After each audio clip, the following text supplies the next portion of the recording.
Jai Guruji. Anantam Shukrana Guruji for this beautiful satsang. Last week we read chapter 9 and 10 of Rudra Samhita part 3.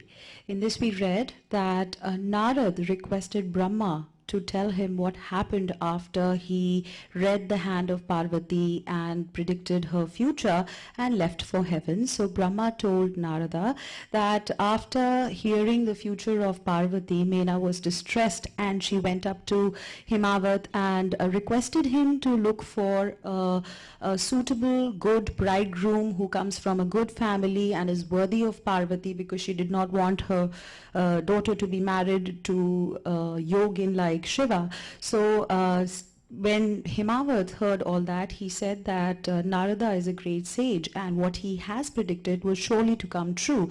He also told her to instruct Parvati to perform penance so as she can delight Lord Shiva. So Mena went up to Parvati and when she looked at Parvati, she saw the tender limbs. She was unable to tell her to perform penance, and Parvati of course understood the problem that Mena was facing, and she told Mena that she had a dream the previous night where a Brahmin sage was telling her or requesting her to perform penance to propitiate Shiva or delight Shiva. Hearing all this, Mena went back to Himavat or Himachala and told him about the daughter's dream. Now, of course, Himavat also told Mena that he also had a similar dream the previous night. He saw that a great saint had come into the city of Himachala, and there, of course, hearing about it, Himavat and Parvati went to see the saint, and they recognized him to be none other than Lord Shiva. And then Himavat instructed Parvati to serve the Lord. But the Lord refused, and after great discussion between Shiva and Parvati, Shiva finally agreed to her service, and there she was there with her two maids rendering service to the Lord as he performed penance, and she concealed her love in her heart for the Lord and kept rendering service to him with devotion. Now, after telling his dream to the wife, he said that let's look for the signs for a few days, and as days passed, Lord Shiva with his ganas arrived in the city to perform penance, and of course Himavat went with his daughter Parvati, and Parvati rendered service to Lord Shiva with devotion, and Lord Shiva quelled her pride, and again Parvati propitiated the Lord, and eventually Shiva married Parvati. All of this was designed by Lord Vishnu. He sponsored their marriage. And then Narad asked Brahma that what happened, what was the story of Shiva when he got separated from Sati, to which Brahma told Narad that after Shiva was separated from Sati, he was distressed, and in his pangs of separation, he abandoned his proper mannerisms, and he cast off his clothes and he roamed the entire world looking for Parvati, but he could not, Sati, but he could not find her, and then he went into a state of trance. In the state of trance, he saw himself as the supreme Brahman, and no aberrations could touch him, so he controlled his emotions, and then later he came out of his trance, and many years passed. When he was in his trance, there were few drops of sweat from his forehead that dropped on Mother Earth, and from those sweat drops emerged a child. This child was brownish orange color, and he had 4 arms, and he was crying, and when the child was crying, Mother Earth was little fearful of Lord Shiva, what Lord Shiva might do, so she turned herself into a lady, and she started caring for that child. And when Lord Shiva saw that, Lord Shiva told Mother Earth that although this child is born of my sweat, he will be known as your child, and he will grant boon to the world. He will not have any kind of distress in his life. And hearing all this, Mother Earth was very happy. She took the child with her in her abode, and soon the child gained youth. Then he went to Kashi to worship Lord Shiva, and by worshipping Lord Shiva, he got the status of a planet Mars, and then he went to the heavenly sphere. So this is how Mars came into existence due to the grace of Lord Shiva, and also because of all this, the stress of Lord Shiva, the distress was little relieved after Mars was born. Now today we will be reading chapter 11, which is Shiva meets Himavat, and Kaveri auntie will be reading in English and Ashwini uncle will be reading in Hindi. Jai Guruji.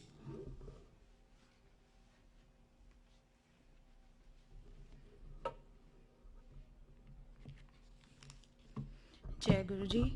Chapter 11, Shiva and Himavat meet together. Brahma said, O Narada, the daughter of the mountain, honored in the three worlds, was brought up in the palace of Himachala. When she was 8 years old, Shiva, distressed by Sati's separation, came to know of her birth. Keeping her wonderful memory within his heart, he rejoiced much. In the meantime, following the conventions of the world, Shiva wished to perform penance in order to concentrate his mind properly. Taking some important ganas of quiet nature, Nandin and others with him, he went to the excellent Himalayan ridge Ganga Avtara. O sage, where the great holy river Ganga flowed from Brahmapura formerly in order to quell sins. Staying there, Shiva, of full self-control, started his activities of penance. With full concentration and alertness, he thought on his own self, the cause of mental knowledge, the eternal, the luminous, free from affliction, identical with the universe, consciousness and bliss, without a second and having no support. When Shiva began his meditation, the Brahmats also began their meditation, as well as some Ganas, Nandin and Bhrangi, etc. Some of the Ganas rendered service to Shiva, the Supreme Self. Some of them became his gatekeepers. They observed silence and did not shout. In the meantime, on hearing that Shiva had come to Ostapratha, the mountain Himavat, too went there. Accompanied by his attendants, the Lord of the mountains bowed to the Lord Shiva, worshipped him with pleasure, and eulogized him with palms joined in reverence. Lord Himavat said, O great God, Lord of the gods, O Lord Shiva, the three worlds are sustained by you alone, who are Lord of the worlds. Obeisance to thou, O Lord of gods, obeisance to the one who has assumed the form of a yogin, obeisance to thee that art possessed and devoid of attributes, and obeisance to thee who are supportive. O Shiva, obeisance to the resident of Kailasha, obeisance to the one who wanders all over the worlds, obeisance to thee, the great Lord, to the one indulging in divine sports, obeisance to the trident holder. O Lord of complete and perfect qualities, obeisance to thee, devoid of aberrations, obeisance to thee without aspirations, obeisance to thee without desires, obeisance to the bold one, to the great soul. O Overlord of the three attributes, O Lord of delusion, favorably disposed towards the people, obeisance unto you who grant inner pleasures of the soul. Obeisance to Brahman, the great soul. Obeisance to thee, worthy of being served by Vishnu, Brahma and others. Obeisance to thee of the form of Vishnu and Brahma. Obeisance to thee, the creator of Vishnu and Brahma. Obeisance to thee, O one favorably disposed to the devotees. O one engaged in penance, O one, the venue of penance, obeisance to thee, the bestower of fruits of penance, obeisance to thee, who lovest penance, obeisance to thee of the form of Brahman and quiescent. Obeisance to thee who lay down the principles of dealings and worldly conventions. Obeisance to the great Shiva, full of attributes. Obeisance to thee, the great soul. O great Lord, your divine sports are incomprehensible. They bestow happiness on saintly men. Your nature is subservient to the devotees and you are under their control. You are the performer of all activities. O Lord, you have come here because my fortune is in its ascendancy. You have been described as a bestower of favors to the distressed. You have put me under your patronage and protection. Today, my life has borne fruit. In fact, everything connected with me has become fruitful since you have come here. Knowing me to be your slave of great composure, O great Lord, you can freely command me.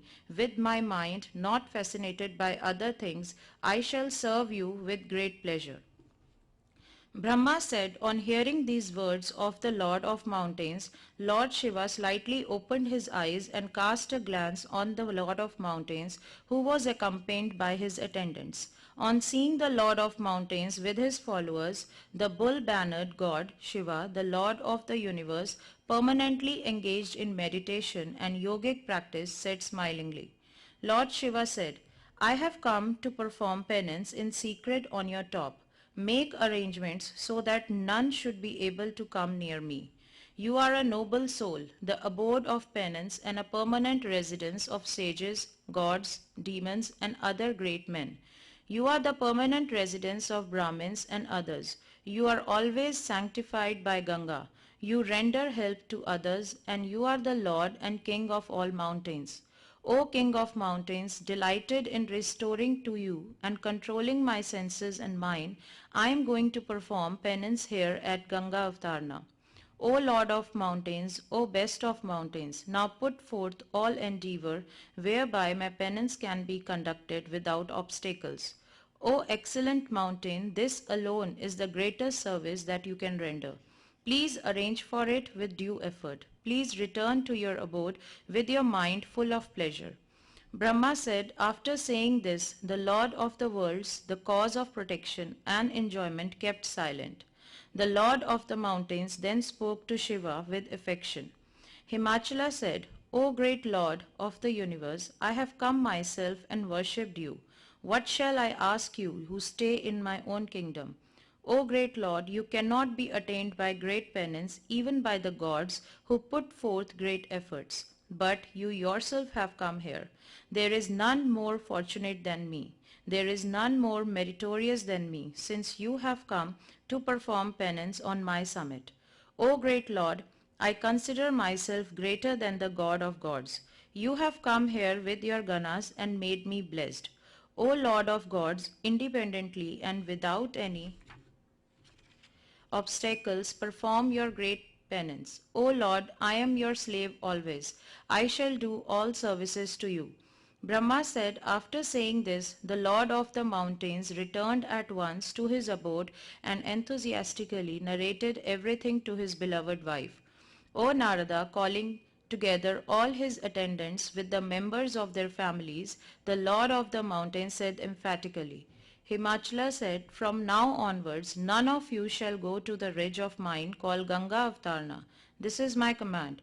I am telling you the truth. If any one of you goes there, I shall punish that rogue particularly. This is the truth I am speaking. O sage, after thus checking all his attendants, the mountain made all other arrangements also. I now tell you all about the same. Jai Guruji. Now Ashwini uncle will read in Hindi.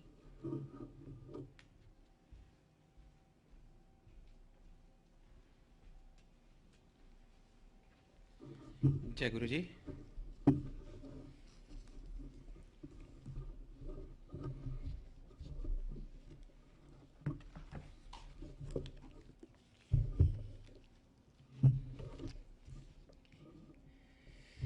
भगवान शिव का गंगावतरण तीर्थ में तपस्या के लिए आना, हिमवान द्वारा उनका स्वागत, पूजन और स्तवन तथा भगवान शिव की आज्ञा के अनुसार उनका उस स्थान पर दूसरों को ना जाने देने की व्यवस्था करना। ब्रह्मा जी कहते हैं, नारद, हिमवान की पुत्री लोक पूजित शक्ति स्वरूपा पार्वती हिमालय के घर में रहकर बढ़ने लगी।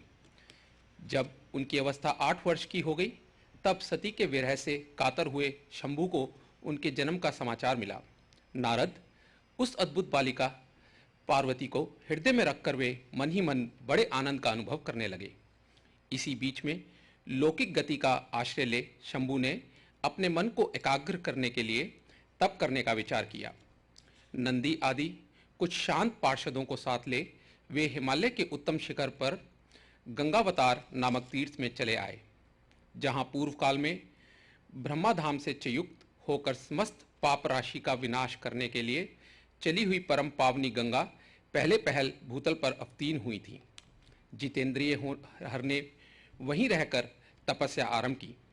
वे आलस्य रहित हो, चेतन, ज्ञान स्वरूप, नित्य, ज्योतिर्मय, निरामय, जगन्मय, चिदानंद स्वरूप, द्वैतहीन तथा आश्रय रहित अपने आत्मभूत परमात्मा का एकाग्र भाव से चिंतन करने लगे। भगवान हर के ध्यान परायण होने पर नंदी, भृंगी आदि कुछ अन्य पार्षदगण भी ध्यान में तत्पर हो गए। उस समय कुछ ही प्रथमगण परमात्मा शंभु की सेवा करते थे। वे सबके सब मौन रहते और एक शब्द भी नहीं बोलते थे। कुछ द्वारपाल हो गए थे। इसी समय गिरिराज हिमवान उस औषधि बहुल शिखर पर भगवान शंकर का शुभागमन सुनकर उनके प्रति आदर की भावना से वहां आए। आकर सेवकों सहित गिरिराज ने भगवान रुद्र को प्रणाम किया, उनकी पूजा की और अत्यंत प्रसन्न हो हाथ जोड़ उनका सुंदर स्तवन किया। फिर हिमालय ने कहा, प्रभु, मेरे सौभाग्य का उदय हुआ है जो आप यहाँ पधारे हैं। आपने मुझे सनात कर दिया है। क्यों ना हो महात्माओं, यह ठीक ही वर्णन किया है कि आप दीन वत्सल हैं। आज मेरा जन्म सफल हो गया, आज मेरा जीवन सफल हुआ और आज मेरा सब कुछ सफल हो गया, क्योंकि आपने यहाँ पदार्पण करने का कष्ट उठाया है। महेश्वर, आप मुझे अपना दास समझकर शांत भाव से मुझे सेवा के लिए आज्ञा दीजिए। मैं बड़ी प्रसन्नता से अनन्य यचित होकर आपकी सेवा करूंगा। ब्रह्मा जी कहते हैं, नारद, गिरिराज का यह वचन सुनकर महेश्वर ने किंचित आंखें खोली और सेवकों सहित हिमवान को देखा। सेवकों सहित गिरिराज को उपस्थित देख ध्यान योग में स्थित हुए जगदीश्वर वृष भद्वजन ने मुस्कुराते हुए से कहा, महेश्वर बोले, शैलराज, मैं तुम्हारे शिखर पर एकांत में तपस्या करने के लिए आया हूं। तुम ऐसा प्रबंध करो जिससे कोई भी मेरे निकट ना आ सके। तुम महात्मा हो, तपस्या के धाम हो तथा मुनियों, देवताओं, राक्षसों और अन्य महात्माओं को भी सदा आश्रय देने वाले हो। द्विज आदि का तुम्हारे ऊपर सदा ही निवास रहता है। तुम गंगा से अभिषिक्त होकर सदा के लिए पवित्र हो गए हो। दूसरों का उपकार करने वाले तथा संपूर्ण पर्वतों के सामर्थ्यशाली राजा हो। गिरिराज, मैं यहाँ गंगावतरण स्थल में तुम्हारा आश्रित होकर आत्म संयम पूर्वक बड़ी प्रसन्नता के साथ तपस्या करूंगा। शैलराज, गिरिश्रेष्ठ, जिस साधन से यहाँ मेरी तपस्या बिना किसी विघ्न बाधा के चालू रह सके, उसे एक इस समय प्रयत्न पूर्वक करो। पर्वत प्रवर, मेरी यही सबसे बड़ी सेवा है। तुम अपने घर जाओ और मैंने जो कुछ कहा है उसका उत्तम प्रीति से यत्न पूर्वक प्रबंध करो। ब्रह्मा जी कहते हैं, नारद, ऐसा कहकर सृष्टिकर्ता जगदीश्वर भगवान शंभु चुप हो गए। उस समय गिरिराज ने शंभु से प्रेम पूर्वक यह बात कही, जगन्नाथ, परमेश्वर, आज मैंने अपने प्रदेश में स्थित हुए आपका स्वागत पूर्वक पूजन किया है। यही मेरे लिए महान सौभाग्य की बात है। अब आपसे और क्या प्रार्थना करूं? महेश्वर, कितने ही देवता बड़े बड़े यत्न का आश्रय ले महान तप करके भी आपको नहीं पाते। वे ही आप यहाँ स्वयं उपस्थित हो गए। मुझसे बढ़कर श्रेष्ठ सौभाग्यशाली और पुण्यात्मा दूसरा कोई नहीं है, क्योंकि आप मेरे पृष्ठ भाग पर तपस्या के लिए उपस्थित हुए हैं। परमेश्वर, आज मैं अपने को देवराज इंद्र से भी अधिक भाग्यवान मानता हूँ, क्योंकि सेवकों सहित आपने यहाँ आकर मुझे अनुग्रह का भागी बना दिया। देवेश, आप स्वतंत्र हैं। यहाँ बिना किसी विघ्न बाधा के उत्तम तपस्या कीजिए। प्रभु, मैं आपका दास हूँ, अतः सदा आपकी आज्ञा के अनुसार सेवा करूँगा। ब्रह्मा जी कहते हैं, नारद, ऐसा कहकर गिरिराज हिमालय तुरंत अपने घर को लौट आए। उन्होंने अपनी प्रिया मैना को बड़े आदर से यह सारा वृतांत कह सुनाया। तत्पश्चात शैलराज ने साथ जाने वाले परिजनों तथा समस्त सेवक गणों को बुलाकर उन्हें ठीक ठीक समझाया। हिमालय बोले, आज से कोई भी गंगावतरण नामक स्थान में जो मेरे पृष्ठ भाग में है, मेरी आज्ञा मानकर ना जाए। यह मैं सच्ची बात कहता हूँ। यदि कोई वहां जाएगा तो उस महादुष्ट को मैं विशेष दंड दूंगा। मुने, इस प्रकार अपने समस्त गणों को शीघ्र ही नियंत्रित करके हिमवान ने विघ्न निवारण के लिए जो सुंदर प्रयत्न किया वह मैं तुम्हें बताता हूँ। सुनो। अध्याय 11 समाप्त। जय गुरु जी।